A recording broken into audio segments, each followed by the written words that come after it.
अशोकनगर में कांग्रेस के हल्ला बोल प्रदर्शन में पीसीसी चीफ जीतू पटवारी ने कहा कि सभी कांग्रेस नेता आम जनता की लड़ाई लड़ेंगे। जनता ने हमें विपक्ष का दायित्व दिया है, उनकी समस्याओं को लेकर हम लगातार लड़ते हैं। सरकार ने चुनाव में जो वादे जनता से किए, हम उन्हें पूरा कराने के लिए सरकार से लगातार मांग कर रहे हैं। आज पूरी मध्य प्रदेश कांग्रेस कमेटी, सारे हमारे एमएलएज, हमारे नेता प्रतिपक्ष, आदरणीय सभी वरिष्ठ जन, पूर्व विधायक, पूर्व मंत्री, सब हम अशोकनगर कार्यकर्ताओं के साथ आम जनता की लड़ाई लड़ने जा रहे हैं। स्वाभाविक है कि जनता ने हमें विपक्ष का दायित्व दिया है। उनके दर्द को, उनकी जितनी भी समस्याएं, उनको उनके सरकार द्वारा प्रशासन को जो निर्देश दिए जाते हैं और कार्यकर्ताओं को प्रतांत्रित किया जाता है, उसके खिलाफ, और जो बातें सरकार ने कही मध्य प्रदेश में सरकार बनाने से पहले भारतीय जनता पार्टी ने कही, उन वादों को पूरा करने की भावना को लेकर विपक्ष काम करता है।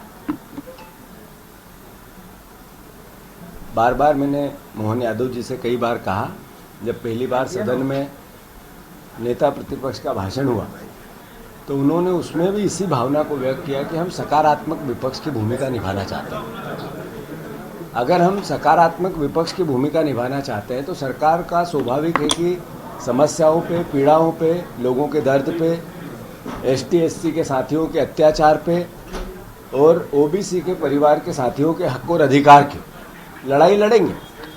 सरकार इसको नकारात्मकता से लेती है, सरकार की ताकत का दुरुपयोग करती है, कार्यकर्ताओं पर मुकदमे करती है, नेताओं को डराती है। मध्य प्रदेश राजधानी बन गया एसटी/एससी के अत्याचार की।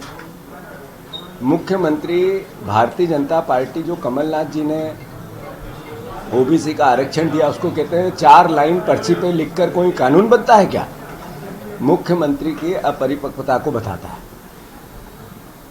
25,000 से ज़्यादा बच्चे जिन्होंने अपनी एग्जाम्स क्लियर कर ली, वो नौकरी पे नहीं लग पा रहे, इसलिए कि भारतीय जनता पार्टी नहीं चाहती है कि ओबीसी का आरक्षण आए। ये अन्याय और अत्याचार एक अराजक सरकार कर सकती है, जो अपने ही बच्चों का गला कैसे घोटा जाता है। ये सरकार ने एक नई चाल, एक तरह की नई राजनीति करना चालू की है। इसके खिलाफ कांग्रेस पार्टी ने बिगुल बजाया है। अध्यादेश आया, ओबीसी का कानून बना, इन्हीं अधिकारियों ने बनाया। प्रशासन ने पूरी कार्रवाई नियम सम्मत करके राज्यपाल को भेजा, कानून बना और कानून पारित हुआ। ऐसे में मोहन यादव जी का ये कहना कि ओबीसी का हम फिर से कानून लाएंगे, मतलब एक मुख्यमंत्री को की गरिमा को गिराता है। पद पर व्यक्ति बैठा है, पद स्थायी है, इस पर व्यक्ति बदलते रहेंगे, पर एक सरकार ने जो निर्णय लिया उसमें सुधार की गुंजाइश है तो करो। आप 27% से 30% देना चाहते हो क्या, तो करो, पर 27% रोक क्यों रहे हो? ये तो क्लियर कट हो गया। उनके सरकार के वकीलों ने किस तरीके से कोर्ट में कहा कि हम इस कानून को लागू नहीं होने देंगे, ये सरकार के झूठ को बताता है। जहाँ तक आज के गिरफ्तारी की, जेल भरो आंदोलन की बात है, न्याय सत्याग्रह की बात है, ये कोई एफआईआर मुझ पे हुई या हमारे कांग्रेस के कार्यकर्ताओं पे हुई, उसका सवाल नहीं है। ये सवाल है कि एक व्यक्ति पीड़ित था, उसने 50 जगह मुझे मल खिलाया गया इसकी शिकायत की, अलग अलग उसके वीडियो है, उसके साक्ष्य है। वो व्यक्ति 300 किलोमीटर दूर चल के ओरछा मुझसे मिलने आया और मुझे कहा कि मुझे न्याय दिला दो। मैंने ईमानदारी से एक विपक्ष का दायित्व निभाया। सरकार ने सकारात्मक उसकी पीड़ा को समझ के जो अपराधी था, आरोपी था, उस पर कार्रवाई करनी थी, उस पर नहीं की, क्योंकि वो विधायक का रिश्तेदार था, उसका परिवार का था, उसका कार्यकर्ता था। कार्रवाई की जिसने पीड़ा सुनी उस पर। पीड़ा सुनने वाले की परेशानी नहीं है, उस पर एक एफआईआर 1 करो कि 100 करो, उसका दायित्व निभाएगा। पर उस व्यक्ति को पुलिस अपराधी बनी और उससे एफिडेविट लिखा है, मतलब सरकार के दबाव में प्रशासन ने जिस तरीके का अपराध किया वो क्षमा योग्य नहीं। बहुत विनम्रता से, बहुत हम्बल तरीके से सरकार के जो कर्मचारी तंत्र में काम करते हैं उनके बगैर सरकार नहीं चल सकती, कोई व्यवस्था नहीं चल, उनका मैं सम्मान करता हूँ।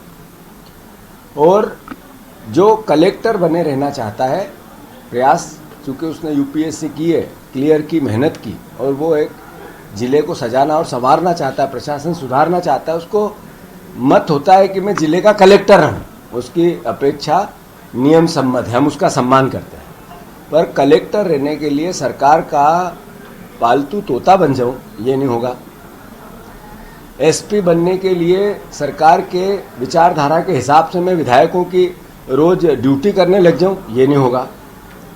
एक अधिकारी जो सर्विस रूल बुक के रूल होते हैं उसकी छोटी मोटी अवहेलना ठीक है, देखते हैं, पर उसकी लक्ष्मण रेखा होती है। खबरों में बने रहने के लिए ग्रामीण भारत टीवी को सब्सक्राइब कीजिए और बेल आइकॉन दबाना ना भूलें।